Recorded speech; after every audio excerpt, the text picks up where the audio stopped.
and definitely some more positivity returning to the market. There are signs that inflation is coming under control, share trading liquidity coming back into the market. Hello investors, and welcome to yet another 180 Markets Weekly Wrap.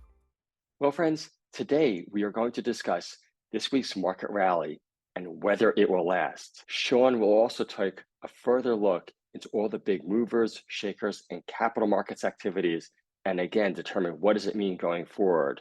And finally, I will talk about legendary macro investor Stan Druckenmiller and what he's buying in size and what are those implications. But before I get to everything else, you know the drill. Like, subscribe to our channel so we can bring you more of this unique content. Well, friends, it was truly a fantastic week on the market. And it really does have those rumblings of what could be a Santa Claus type of rally. And there are a few reasons for this. Firstly, there is liquidity, share trading liquidity coming back into the market. And this is critical because liquidity is the weapon of the bull. That's right. Secondly, we have positive seasonality coming up, and that's opposed to negative, which is September and October are traditionally the weakest months of the year, whereas December, November, where we are right now, is the strongest time of the year. And finally, there are signs that inflation is coming under control. If you notice, energy prices are coming down a bit, and yields, bond yields, are also dropping slightly. So these are all potential things that we are looking for that really could be the makings of a terrific rally. Now, I also mentioned Stan Druckenmiller. And for those of you that don't know, he's a legendary investor worth about $10 billion and is very, very well known for making some big, bold bets only a few times a year. And he recently, just as of, I believe, 10 days ago, called for buying two-year treasury notes as a no-brainer type of bet. And what does that mean? Well, if you're buying bonds, that means you think that yields will go down. And typically when yields go down, that's good for equity price valuations. And this is very important because this is a step change for sure. And you have somebody very, very, very smart with a long track record making this recommendation. And at the right time of year, as I mentioned before, it really has the makings of a data point that we should really bear watching. Now, on the shorter term front, to talk about what went on this week in capital markets, the big movers and shakers, there were some, and what does it mean for the rest of the year, I'll turn it over to Shaun. Thank you, Greg. And definitely some more positivity returning to the market. We are being cautious because it's just a few days of some nice movements and a stronger overseas market, but hopefully a Christmas rally could be on the cards, but we're not holding our breath. Now, I am growing a little mo there, and we are sending a link, so we're hoping that you can all help donate to Men's Health. I did have a shocking haircut, so I'm wearing a hat, but yeah, we will send a link with this. Let's take a look at placements. The first raise we're going to talk about is Macarthur Minerals. Now, we are recording at 11 a.m., so the market's still open and it's trading pretty well, up 10% today. We raised money at 1 cent through Ignite Equity. All 180 Markets got the ability to participate too. Each 1 cent share came with a 1-for-2 free option, and those are exercisable at 1.8 cents.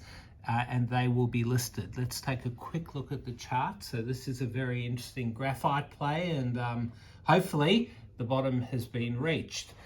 Let's take a look at GSM. So they raised money this week. They're still in a trading hold, but I think they were going to take $1.5 million.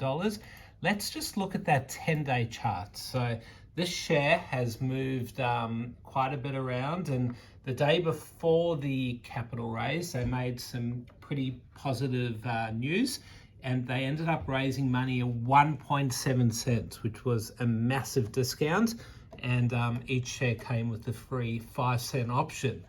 ICG, let's take a look at Inca. So one we know pretty well, they ended up raising money at 1.5 cents. So it has fallen a lot, so investors are getting in pretty cheap, and each share came with a free 3.5 cent option, And yeah, if this share can bounce back and release some good news, investors will hopefully be in the money. Now, M4M is currently raising money, so I think that's on the 180 Markets platform. Let's just take a quick look. So here's a link for you guys to donate money to our campaign for November. That's my son Jake, and you can see the little Mo growing. But M4M is actually raising money at a premium. So let's take a look at Macarthur Minerals, because they are acquiring a lithium project, and I think they each share does come with a 1-for-4 option, so pretty interesting there. And if they can raise the money at 0.4, that'd be a great result. Other raises this week: ARV, C79, YRL, I think that's on the platform, SGQ is on the platform, St. George, one we followed closely, and WC8.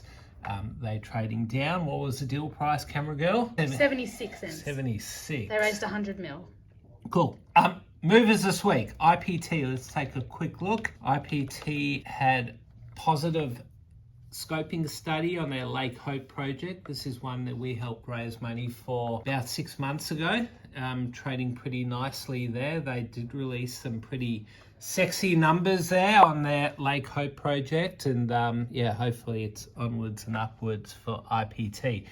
AZL has just gone nuts this week, and I can't really work out why. They did make an announcement, but this was after the stock started moving. Let's just take a look. There's the market depth, so it's up again 21% today. Let's look at the 30-day charts. It did nothing, started moving a bit, and then just went bang on Wednesday, like completely out of nowhere. People just started buying. Now, this stock has fallen a lot, so let's look at the 2-year chart. It was trading at 24 cents about 18 months ago, so yeah, pretty interesting bounce. Now, massive mover continues in TG6. This one is just nuts. Was trading at 10 cents about 2 weeks ago. Had some positive lithium results. There was a big lithium discovery at their Lake Johnston project, and has gone nuts, and it just keeps going up and up. So yeah, it's 11 o'clock now, as we mentioned. It could close anywhere. It could close way above this or way lower. I think I'm stating the obvious. Finally, IMU keeps going up as well, up another 22% today. They had a major milestone in their phase 1 trial, and this was another one that has not performed great. Let's just look. 2 years ago, it was trading at 60 cents. So a lot of bottom feeders coming into the market now, and there is some movement. I won't go into too many downs. I'll just mention TMR has had a big fall and keeps falling. BOD as well. All right. Thanks for watching. We'll put a link so you can hopefully donate and support men's health. Now, we have done 2 weekend deals in a row, so stick to your inbox. You never know, we may be doing a third. Have a great weekend, everyone. The sun's out, and yeah, hopefully the market continues stronger.